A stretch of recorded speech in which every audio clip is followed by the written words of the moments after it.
Clearly, Ukraine has been vocal about the need for more Patriot systems. If it gets it, would Ukraine be able to win this war outright?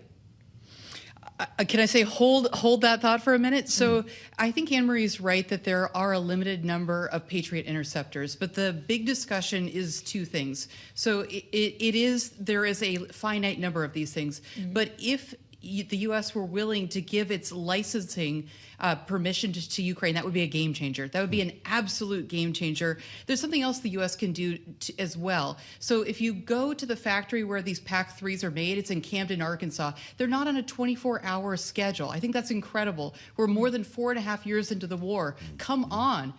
President Trump can make a phone call and fix this today. Wow. So there could be ways of expanding the defense industrial base right now, overnight, with a phone call, to your point.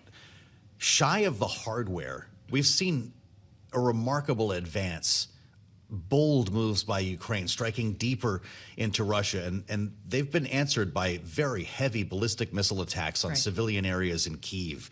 But what has been the change in mindset to be able to see Ukraine reach so deeply into Russia and actually begin a conversation about whether it can win this war? It's a very different place than we were in a year or two ago. How much is that affecting the feeling and hopes on the ground?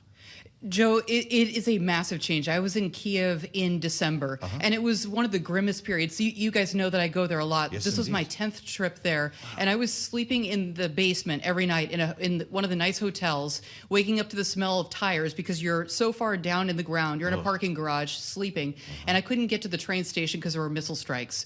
And the mood was so grim, and Ukraine barely made it through the winter. It is hard to describe. Day and night, black and white, it doesn't even do justice to the feeling.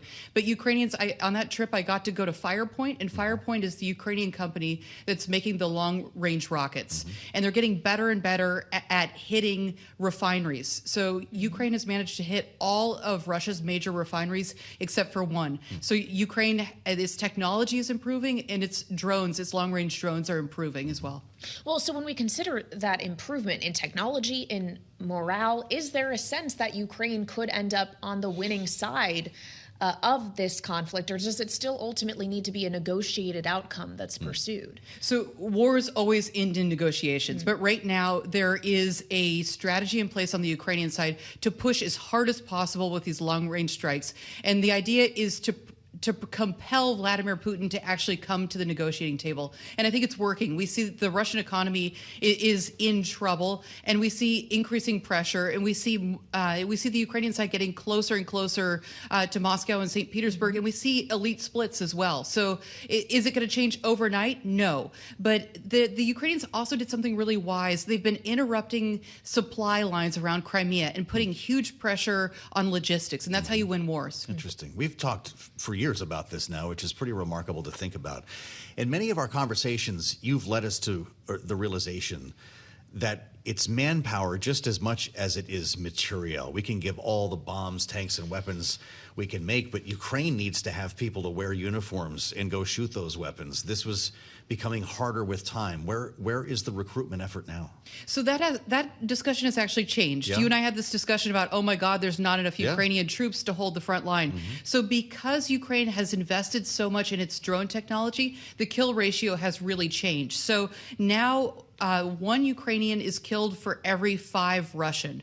So this is actually, the Russians don't have enough soldiers now. The math has really, really changed. The Russian side is losing 35,000 troops a month. That's an enormous number, and they're not able to replenish their side. And they're pulling in even through conscripts, even through jails. Well, so Putin has a political problem. He doesn't want to have a draft. So he's trying to avoid that, and he's been pulling people out of jail. He uses drug addicts. You know, the people that he's putting on the front line are not a great fighting force. These are not West Point graduates, right, Joe? Yes, it sounds like it. Well, and as we consider the pressure that the personnel challenges will put on the Kremlin, there's also the question of additional financial pressure. Bloomberg had reported previously about the notion that even the Russian finance ministry was talking about the costs of this war being untenable. And then there's the question of tougher sanctions as well. There was reporting in the Wall Street Journal today, Melinda, that on the sidelines of the NATO summit, a group of lawmakers are going to be meeting with the Treasury Secretary, Scott Bessent, to talk about a bill that would intensify Russian sanctions. What would that do ultimately, do you think, if it were to come to fruition? So I'm really skeptical. This administration does not like sanctions on Russia, and we've seen them back away on sanctions on Russia. So I think it's fabulous. They should absolutely do it. The EU has put, I think, 24 or 25 packages in place, and with sanctions, you have to keep fine-tuning them because the Russians are masters at sanctions evasion. We should note that French President Emmanuel Macron is just arriving at the NATO dinner and posing for photographs with President Erdogan, and we're told that President Trump's motorcade should be arriving imminently here. If you're with us on YouTube or Bloomberg TV, there's a live view as the dignitaries get together to break bread. And of course, Ukraine will be part of that conversation. So too will Russia. And I'm wondering your thoughts on Vladimir Putin's place in the universe right now. What is his level of security?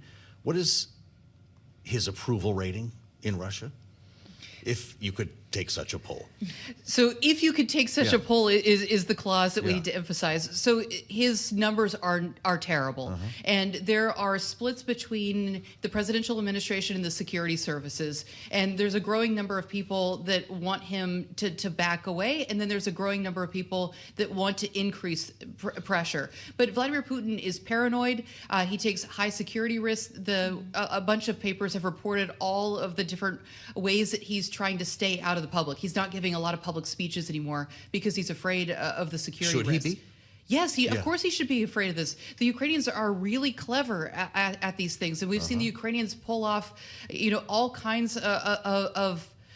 If I were Vladimir Putin, I would be afraid of the Ukrainian security services too. But about that? Joe, it was even people around Putin who work in his entourage can't take an Uber or they can't take the Moscow metro. That's how paranoid he is, and I think he took their phones away from them too. Wow.